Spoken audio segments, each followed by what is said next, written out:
Hi hello good morning. ഇന്ന് രാവിലത്തെ മുതൽ ഈവനിങ് വരെയുള്ള കാര്യം. രാവിലെ ഈവനിങ്ങിലെ കൂടി കാര്യമാണ് കേട്ടോ. ഉച്ചക്കലത്തെ അങ്ങനെ അത്ര എടുത്തിട്ടില്ല.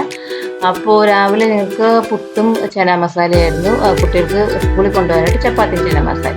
അപ്പോൾ ഈ ചന മസാല എങ്ങനെ ഉണ്ടാക്കണമെന്ന് വെച്ചാൽ നമ്മുടെ സാധാരണ ഉള്ളി വഴറ്റി പിന്നെ ജിഞ്ചർ ഗാർലിക് പേസ്റ്റ്, ഒരു പച്ചമുളക്, പിന്നെ പൊടികളെല്ലാം ഇട്ടു. മഞ്ഞൾപ്പൊടി, മുളക് പൊടി, മസാലപ്പൊടി, അത് തന്നെ മല്ലിപ്പൊടി ഇത്ര ഇട്ടിട്ട് ചന ഇട്ടിട്ട് സോക്ക് ചെയ്ത് വെച്ച് കേട്ടോ. ഓവർനൈറ്റ് സോക്ക് ചെയ്ത് ചന ഇട്ട് വെച്ചു. അയ്യോ, അതിൻ്റെ ഇടയിൽ കൂടി മറന്നു പോയി. തക്കാളി അരച്ചതും കൂടി ചേർത്തു. അല്ലെങ്കിൽ വഴറ്റി ചേർക്കാം, എങ്ങനെ വേണേൽ ചേർക്കാം. വെന്ത് കഴിയുമ്പോൾ ഞാൻ കുറച്ച് തേങ്ങാപ്പാൽ എടുത്തിട്ട് അങ്ങോട്ട് ഒഴിച്ചു. തേങ്ങാപ്പാൽ ഞാൻ പിഴിഞ്ഞെടുത്ത കേട്ടോ. വേണമെങ്കിൽ പൊടിയും കലക്കിയിട്ട് പൊടിക്ക്.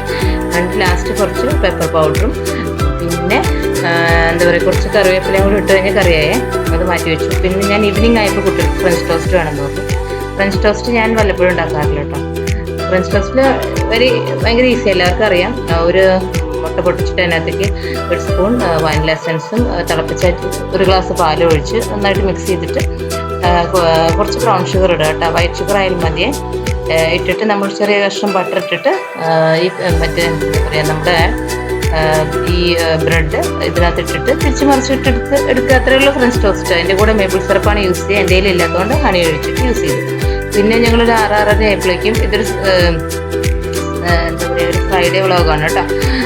ഞങ്ങൾ ഇവിടേക്ക് പോയി. സ്വർഗം എന്ന് വെച്ചൊരു റെസ്റ്റോറൻ്റ് ഉണ്ട്, കുമ്പളം എന്ന് പറഞ്ഞൊരു സ്ഥലത്താണ്. ഞങ്ങളുടെ വീട്ടിൽ നിന്ന് ഒരു 15 to 20 മിനിറ്റ് ഡ്രൈവ്, അത്രേ ഉള്ളൂ. നല്ല ഭംഗിയാണ് കേട്ടോ കാണാൻ. ഈ പറഞ്ഞ പോലെ ഒരു നമ്മുടെ കായലിൻ്റെ സൈഡാണ്. ഈ മഴയൊക്കെ പെയ്യുന്ന സീസൺ ആയതുകൊണ്ട് കുറച്ചുകൂടി ഭയങ്കര ഇരുട്ടായിട്ട് തോന്നി 6:30 ആയപ്പോൾ തന്നെ കേട്ടോ. അപ്പോൾ അതിൻ്റെ ഒരു ആംബിയൻസ് ഭയങ്കര രസമായിട്ട്. അങ്ങനെ വലിയൊരു ഇതൊന്നുമില്ല, എന്താ പറയുക ഒരു കായലിൻ്റെ സൈഡിലുള്ള ഒരു സ്ഥലം മാത്രമേ ഉള്ളൂ. പക്ഷെ നല്ല രസമാണ് അവിടെ. അപ്പോൾ ഞങ്ങൾ ഓർഡർ ചെയ്ത് പുട്ട്. ഞങ്ങൾക്ക് കൂടുതലിഷ്ടം ഫിഷ് ഐറ്റംസ് ആണ് കേട്ടോ. പിന്നെ എന്താണ് ഇത് കൂന്തലാണ്, ഇത് കിങ് ഫിഷിൻ്റെ കറി കേട്ടോ. പിന്നെ ഹസ്ബൻഡ് ചപ്പാത്തിയും ഞങ്ങൾ പുട്ടാണ് യൂസ് ചെയ്തത്. പിന്നെ മോള് ഇത് അപ്പം കേട്ടോ.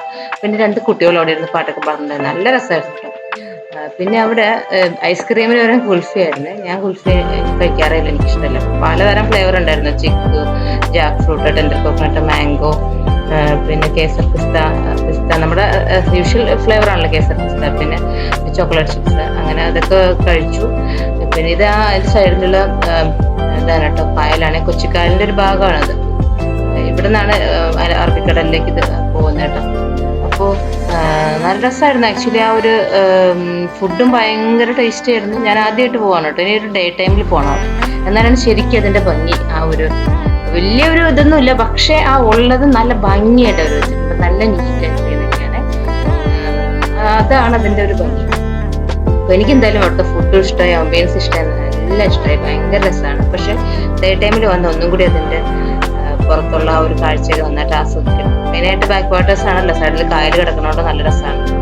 അപ്പോൾ ഞങ്ങൾ അങ്ങനെ എല്ലാം കഴിഞ്ഞു. ഒരു 9 o'clock കേട്ടോ വീട്ടിലേക്ക് തിരിച്ചു പോകണം. പക്ഷെ ഭയങ്കര രസമായിട്ടുള്ള ഒരു ഈവനിങ് ആയിരുന്നു ഇന്നത്തെ കേട്ടോ. അത്ര നന്നായിരുന്നു. ഞാൻ ആദ്യമായിട്ട് പോകണമെങ്കിൽ പോലും ഒരു പ്രശ്നങ്ങളില്ലാത്ത നല്ല ഫുഡായിരുന്നു. ഇത്രയേ ഉള്ളൂ. Thank you, by.